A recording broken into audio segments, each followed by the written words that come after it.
7. क्रांतीचे प्रवाह. लंडन. विश्वनियमानुरूप क्रांती व उत्क्रांती यांचे प्रवाह अखंड व सतत वाहत असतात. कालाच्या उतरणीवरून अकल्पनीय जोरानं आपटत आपटत कोसळणाऱ्या प्रपातांना क्रांती म्हणतात व समप्रदेशावर वाहत असणाऱ्या नदीप्रमाणे विश्ववृत्तीचे जे प्रगमनात्मक मंदोग त्यांना उत्क्रांती म्हणतात. क्रांती व उत्क्रांती हे एकमेकांची कार्ये व कारणे होत. क्रांतीतून उत्क्रांती व उत्क्रांतीतून क्रांती उत्पन्न होते. हे उत्क्रांती क्रांती चक्र कालचक्राच्या आरंभापासूनच गतिमान झालेले आहे. तत्वक्रांती, धर्मक्रांती, राज्यक्रांती निरनिराळ्या स्वरूपाने भिन्न भिन्न काली विश्ववृत्ती प्रगमन करीत आलेल्या आहेत व पुढेही प्रगमन करीत राहतील. साचलेल्या व प्रवाह नसलेल्या डबक्यातील पाणी जसे कुसते त्याचप्रमाणे स्थिरत्व व शिथिलत्व पावलेल्या मनुष्याच्या किंवा राष्ट्रांच्या अंगातील पाणीही कुजू लागते. हे कुजणे नाहीसे करण्यात त्या साचलेल्या पाण्याचा, त्याची गती अडकवून ठेवणाऱ्या बंधाऱ्यांचा विध्वंस करून प्रवाह सुरू करावा लागतो. प्रवाह ही विश्वाची निसर्ग वृत्तीच असल्याने लवकर किंवा उशिरा, मूळ रूपाने किंवा रूपांतराने, पण गतिशून्यांना चलन मिळू लागते. ह्या चलनाच्या आरंभाला, निर्बंधाला फोडून बाहेर घुसणाऱ्या ओघाच्या पहिल्या धडकीला किंवा गतिशून्य मनुष्याच्या व कुजू पाहणाऱ्या राष्ट्राच्या पायांना बद्ध करणाऱ्या शृंखला प्रगतीच्या घणाखाली तुटत असताना ताडकन होणाऱ्या आवाजाला क्रांती असे म्हणतात व हा प्रतिक्रियेचा विशेष वेग कमी होऊन मूल व सामान्य गती प्राप्त झाली म्हणजे या गतीने होणाऱ्या प्रगमनास उत्क्रांती म्हणतात. जगातील धर्मक्रांती संपून हल्ली धर्माची उत्क्रांती सुरू आहे. परंतु जगाच्या राजकारणाची उत्क्रांती होण्यास शेकडो आपमतलबाचे व अन्यायाचे बंधारे अडथळे करीत असल्यामुळे अजून बऱ्याच राज्यक्रांत्या व समाजक्रांत्या अवश्य आहेत. त्या झाल्याशिवाय जगाचे प्रगमन होणार नाही व प्रगमन ही विश्ववृत्ती असल्यामुळे ह्या क्रांत्याही झाल्याशिवाय राहणार नाहीत. अशा या प्रगमनात्मक क्रांत्यांपैकी हल्ली किती क्रांत्या सुरू आहेत किंवा सुरू होऊ पाहत आहेत.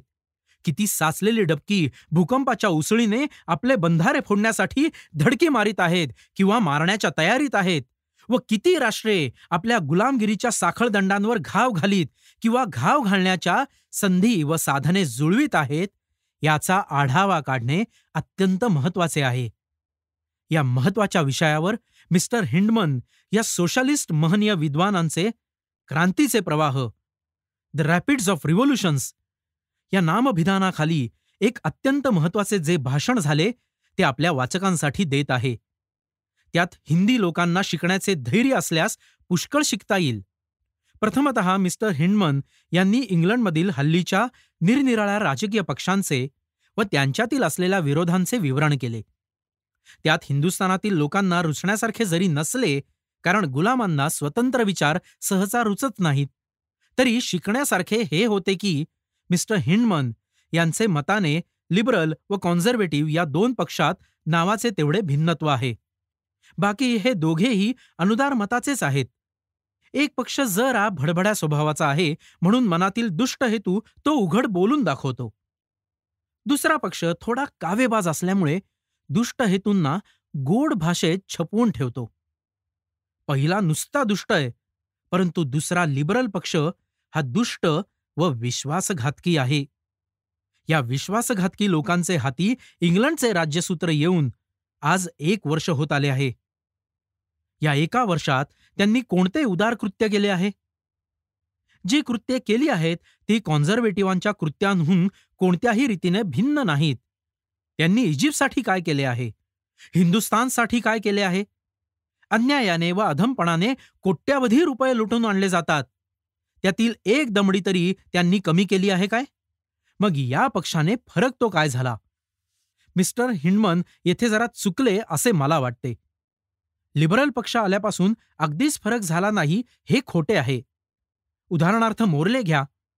पुस्तके विकता विकता पोट भरण्याची पहिली अवस्था व लिबरल पक्ष अधिकारावर येताच हिंदुस्थानच्या पगाराने प्राप्त झालेली अवस्था, मोर्लेची गेल्या वर्षाची मुद्रा व आता वर्षभर हिंदुस्थानच्या पैशाने लालभुंद पडलेली मुद्रा, यात असलेला फरक मिस्टर हिंडमनने विसरावयास नको होता.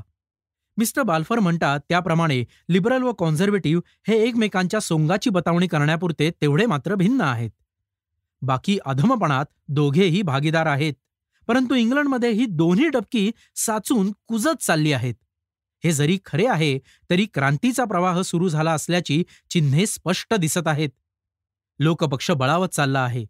समता व स्वातंत्र्य यांचा विजय नुसत्या इंग्लंडमध्येच नव्हे तर सर्व जगावर व्हावा असे म्हणणारा पक्ष बळावत आहे. रशियामध्ये तर लोकशक्तीच्या आघाताने जुलमाचा बंधारा जवळजवळ फोडलाच आहे. मी ज्यावेळी येथे बोलत आहे त्याच वेळेला रशियामध्ये जुलमी जमीनदारांचे हक्क नाशाबीत ठरून भांडवलवाल्यांवर जोराचा घाला पडत आहे. व लवकरच रशियामध्ये क्रांती पक्षाचा विजय झालेला पाहून न्यायप्रिय लोकांना आनंद झाल्याशिवाय राहणार नाही. क्रांती ही दाबून दबणार नाही. तिला जितके दाबावे तितकी ती वर उसळते. प्रगमनाकडे नेणारी असल्याने क्रांती ही पवित्र वृत्ती आहे असे मी समजतो. क्रांतीचा प्रवाह म्हणजे जिवंतपणाचे चिन्ह आहे. हा क्रांतीचा प्रवाह हल्ली तर फारच जोराने सुरू झाला आहे. तो या शतकाच्या आरंभापासून इतक्या वेगाने धो धो करत फुगत चालला आहे की त्याच्या अनिवार्य वेगाने पूर्व दिग्भाग आपली झोप सोडून देऊन खडबडून उठू लागला आहे. आशियात राज्यक्रांती सुरू झाली आहे. आता तिला कोणालाही थांबवण्यासाठी जो कोणी तिच्यापुढे उभा राहील त्याला उलथून एखाद्या नजीकच्या खडकावर छिन्न छिन्न करून क्रांती प्रवाह आपल्या अनुकूल वेगाने असाच धावत जाणार. कोणीही आपल्या गर्वाने फुगून त्याला अडथळा करू नये, कारण ते गर्वाचे फुगणे या एशियाच्या राज्यक्रांतीपुढे चेंडूप्रमाणे चिरडून जाईल. हे मी नुसत्या अजमासाने सांगत नाही, हे जपानच्या आधारावर सांगत आहे. या भातखाऊ बुटक्या राष्ट्राने मांस खाऊ व अगडबंब रशियाला चीत केला. तो या राज्यक्रांतीच्या जोरावर होय. या राज्यक्रांतीच्या प्रवाहाला थांबवून धरण्यासाठी हा टिचभर रशिया वाटेत आला, मात्र तोच त्याला एखाद्या गवताच्या काडीपेक्षाही यत्किंचित समजून या प्रचंड ओघाने उलथून दूर झुगारून दिले. इतका दूर की पुन्हा त्या प्रवाहाचे आड येण्यासाठी तो पुढे सरू म्हणेल तर त्याला तोंड नाही. जपानातून निघून तो प्रवाह आता चीनमध्ये शिरत आहे. मला खात्रीने असे माहीत झाले आहे की चीनमध्ये भयंकर जागृती उत्पन्न झाली आहे.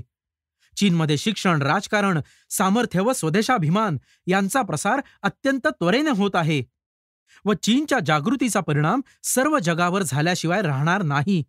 परंतु राज्यक्रांतीचा हा एकच प्रवाह आहे असे नाही. चीनमध्ये स्वातंत्र्य थोड्या बहुत प्रमाणाने कायम होते व म्हणून तेथे जागृती व क्रांती करणारा प्रवाह कितीही जोराने असला तथापि तो परतंत्रांना स्वातंत्र्यार्थ चेतना देणाऱ्या प्रवाहापेक्षा कमी जोराचाच असला पाहिजे. परंतु सुदैवाने एशियामध्ये परतंत्रांना स्वतंत्र करण्याची शक्ती धारण करणारा असा एक राज्यक्रांतीचा प्रचंड प्रवाह सुरू झाला आहे. हा प्रवाह म्हणजे हिंदुस्थानची जागृती होय. अनंत यातनांनी बधीर झालेल्या हिंदुस्थान देशात अखेर चेतना उत्पन्न झाली आहे. स्वस्वातंत्र्यासाठी सामर्थ्य आणावयाचे त्याचे प्रयत्न सुरू झाले आहेत. असले स्वातंत्र्यगामी प्रयत्न आपल्या सोशलिस्ट लोकांना सदोदित वंदनीय असलेच पाहिजे. हिंदुस्थान स्वतंत्र झाले तर आपली कोणतीही हानी होणार नाही. इतकेच नव्हे तर आपल्या व्यापाराची त्या योगाने वृद्धीच होईल. दुकानदाराला गिऱ्हाईकांच्या श्रीमंतीचाच फायदा आहे.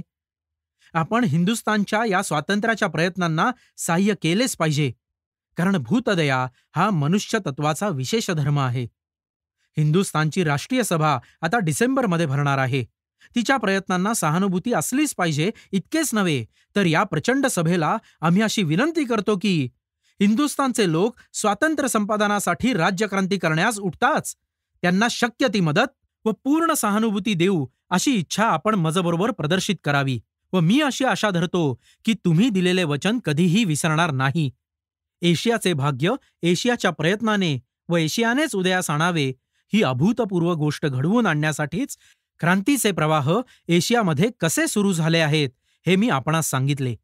फ्रान्स व जर्मनी येथेही राज्यक्रांतीचे प्रवाह इंग्लंडप्रमाणेच वाहत आहेत. हजारो मजूरदारांनी काबाड कष्ट करूनही उपाशी मरावे. मूठभर आळशी लोकांनी सर्व संपत्तीचा उपभोग घ्यावा. ही अन्यायमूलक पद्धती जितक्या लवकर बदलेल तितकी बदलली पाहिजे. सामाजिक अर्थशास्त्र सुधारणे हे आपले मुख्य कर्तव्य आहे.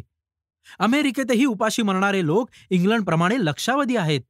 तेव्हा राजा असला काय किंवा प्रेसिडेंट असला काय, लोकस्थिती जर इतकी भयंकर असेल तर तेथे क्रांती झालीच पाहिजे. व म्हणूनच क्रांतीचे हे निरनिराळे प्रवाह सर्व जगभर सुरू झाले आहेत. इंग्लंड, फ्रान्स, रशिया, अमेरिका, चीन, जपान, इराण, हिंदुस्थान इत्यादी सर्व पृथ्वीवर निरनिराळ्या स्वरूपाचे पण एकाच हेतूसाठी क्रांतीचे प्रचंड प्रवाह सुरू आहेत. आणि तो एकच हेतू कोणता? तो एकच हेतू मानवी प्रगमन हा होय. या एकाच उदात्त हेतूसाठी होणाऱ्या क्रांत्या कोणत्याही भागात झाल्या, तथापि त्या सर्वांना अभिनंदनीय असल्या पाहिजेत. अशा आशयाचे भाषण करून मिस्टर हिंडमन हे टाळ्यांच्या आणि स्तुतीनादाच्या घोषात खाली बसले. हिंदुस्थाना, हे भाषण तू सारग्रहण चिकित्सेने वाच, सावधगिरीने वाच, नाहीतर कॉन्झर्वेटिव्ह व लिबरल यांच्या कडेवर बसून आपली उन्नती करून घेण्याची मूर्ख आशा धरून तू जसे आजपर्यंतचे दिवस घालवलेस, तसेच आता सोशलिस्ट व हिंडमन यांनी मला कडेवर घ्यावे असा खुळा हट्ट धरण्यात बाकीचे दिवस खर्चू लागशील.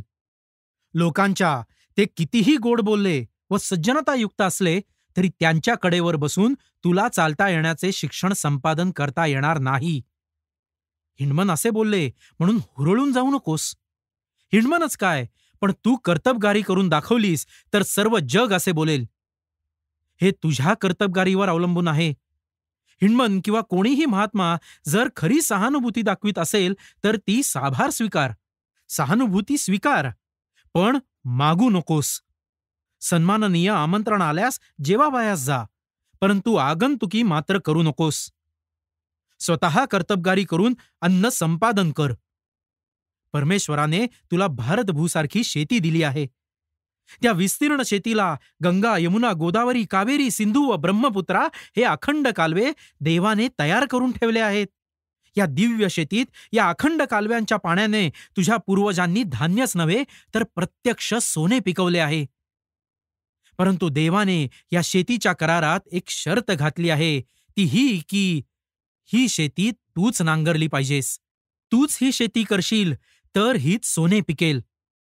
परंतु दुसऱ्याचा नांगर हिच्यावर फिरला की हीत प्लेग पिकेल, दुष्काळ पिकेल, पारतंत्र पिकेल. मग हा नांगर बाल्फरचा असो की मोर्लेचा असो. ही देवाची शर्त तू पाळलीस की हिंदुस्थाना, पुढच्या हंगामात तुझ्या या दिव्य शेतीत पाऊस पडो किंवा न पडो, कोहिनूर पिकतील, मयुरासने पिकतील, कालिदास पिकतील, शिवाजी पिकतील. आत्मई वह्यात मनोबंधू. दिनांक 20 डिसेंबर 1906.